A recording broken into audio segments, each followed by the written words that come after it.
नमस्कार प्रिय श्रोताओं।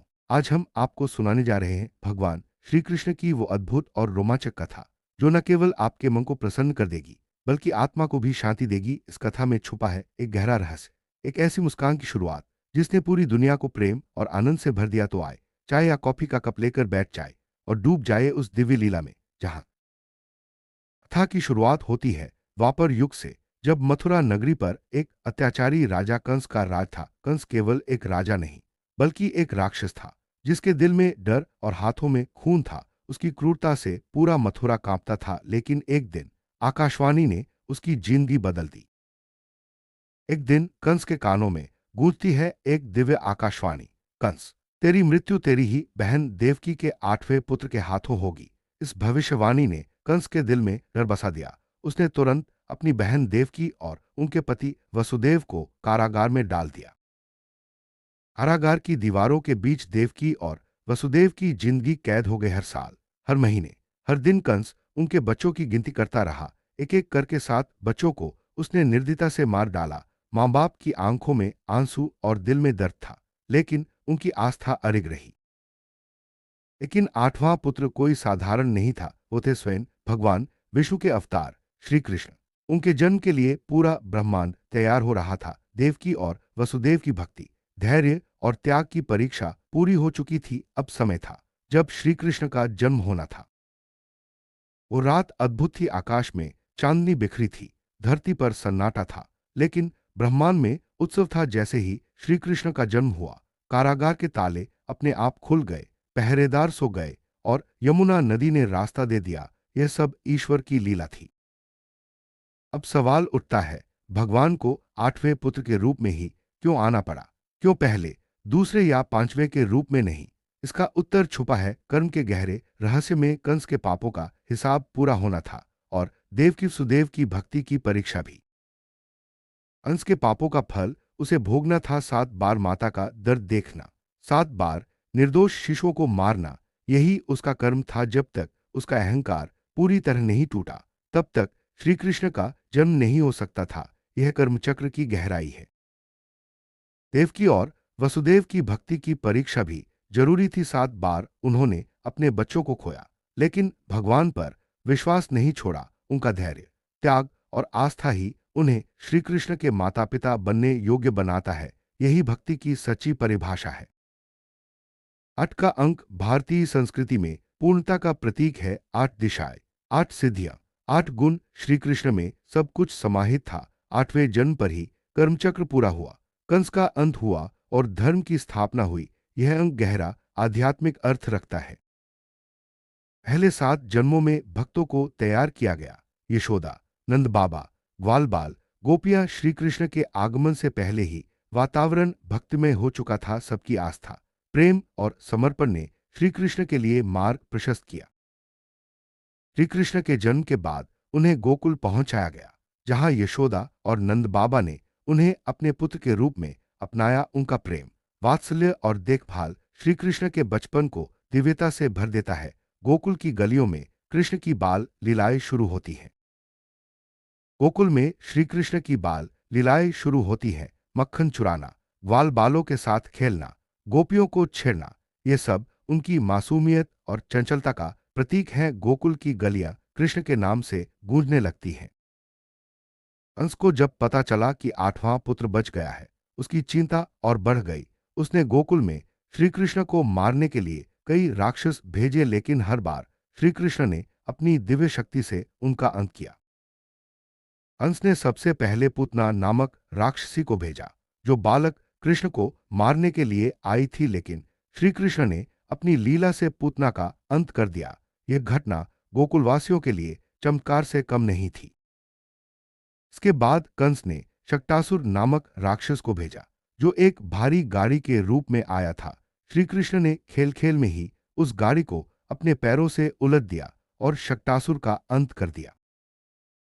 कंस ने तृणावर्त नामक राक्षस को भेजा, जो आंधी बनकर श्री कृष्ण को उड़ाने आया था, लेकिन श्री कृष्ण ने उसे भी परास्त कर दिया। गोकुलवासियों को एक बार फिर श्री कृष्ण की दिव्यता का अनुभव हुआ। हर बार जब श्री कृष्ण ने राक्षसों का अंत किया, गोकुल में उत्सव मनाया गया। लोग नाचने गाने लगे, घर घर में दीप जलाए गए। श्री कृष्ण की बाल लीलाओं ने पूरे गांव को आनंद से भर दिया। गोपियां श्री कृष्ण की बाल लीलाओं पर मोहित थी। उनका प्रेम, समर्पण और भक्ति श्री कृष्ण के प्रति अद्वितीय था। रासलीला, माखन चोरी और कृष्ण की बांसुरी की धुन सब कुछ गोकुल की आत्मा बन गया। रासलीला श्री कृष्ण की सबसे प्रसिद्ध लीला है। गोपियों के साथ नृत्य, प्रेम और भक्ति का अद्भुत संगम, यह सब श्री कृष्ण की दिव्यता का प्रमाण है। रासलीला में प्रेम और भक्ति की चरम सीमा देखने को मिलती है। श्री कृष्ण की बांसुरी की धुन सुनकर गोकुल की गोपियां और ग्वाल बाल मंत्रमुग्ध हो जाते थे। बांसुरी की मधुरता ने पूरे गांव को प्रेम और आनंद से भर दिया। यह श्री कृष्ण की सबसे प्रिय लीला थी। यमुना नदी में रहने वाला कालिया नाग गोकुलवासियों के लिए खतरा बन गया था। श्री कृष्ण ने अपनी लीला से कालिया नाग को परास्त किया और यमुना को शुद्ध किया। यह घटना गोकुलवासियों के लिए एक और चमत्कार थी। श्री कृष्ण ने गोवर्धन पर्वत को अपनी छोटी उंगली पर उठाकर गोकुलवासियों की रक्षा की। इंद्र के प्रकोप से बचाने के लिए यह लीला रची गई थी। गोवर्धन पूजा आज भी श्रद्धा और भक्ति के साथ मनाई जाती है। इंद्र ने जब देखा कि गोकुलवासी उसकी पूजा नहीं कर रहे, तो उसने गोकुल पर भारी बारिश भेजी। लेकिन श्री कृष्ण ने गोवर्धन पर्वत उठाकर सबकी रक्षा की और इंद्र का अहंकार तोड़ दिया। श्री कृष्ण का बचपन प्रेम, आनंद और चमत्कारों से भरा था। उनकी हर लीला में कोई न कोई गहरा संदेश छुपा था। गोकुल की गलियां, यमुना के किनारे और ग्वाल बालों के साथ बिताए पल, सब कुछ दिव्यता से भरा था।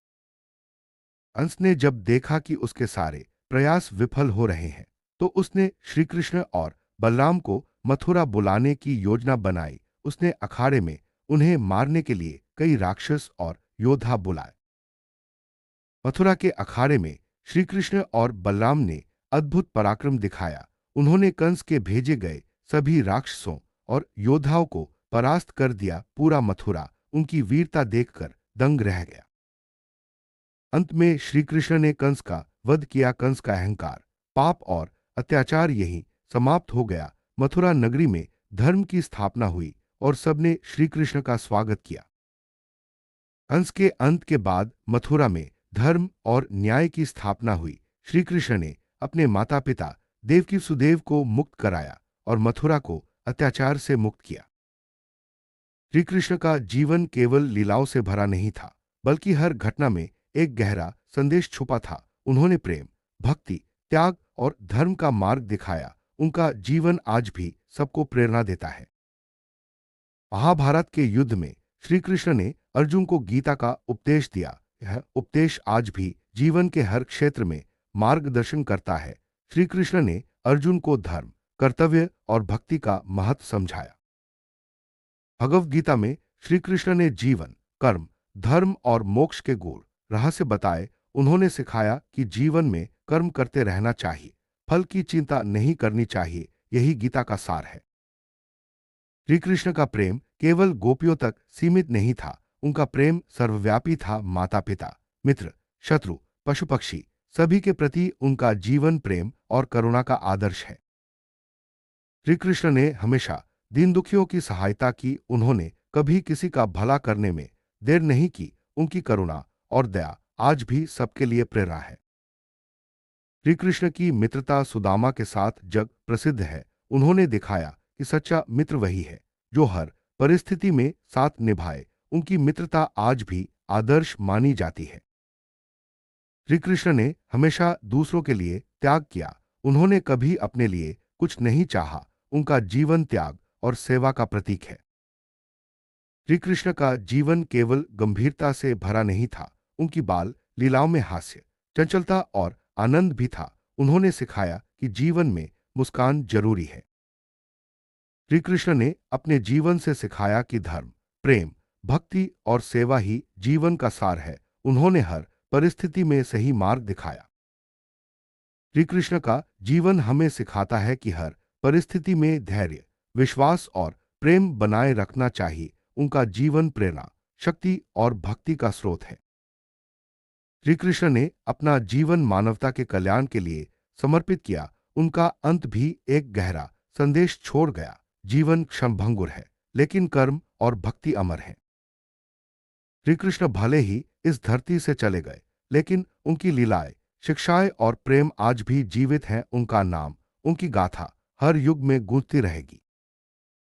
आज भी जन्माष्टमी के पर्व पर श्री कृष्ण का जन्मोत्सव धूमधाम से मनाया जाता है। लोग व्रत रखते हैं, झांकियां सजाते हैं और श्री कृष्ण की बाल लीलाओं का आनंद लेते हैं। श्री कृष्ण की कथा हर किसी को प्रेरणा देती है, चाहे वो बच्चा हो, युवा हो या वृद्ध। उनका जीवन हर युग के लिए प्रासंगिक है। श्री कृष्ण की कथा केवल एक कहानी नहीं, बल्कि जीवन जीने की कला है। इसमें प्रेम, भक्ति, त्याग, सेवा, धर्म और आनंद सब कुछ समाहित है। ये कथा हर दिल को छू जाती है।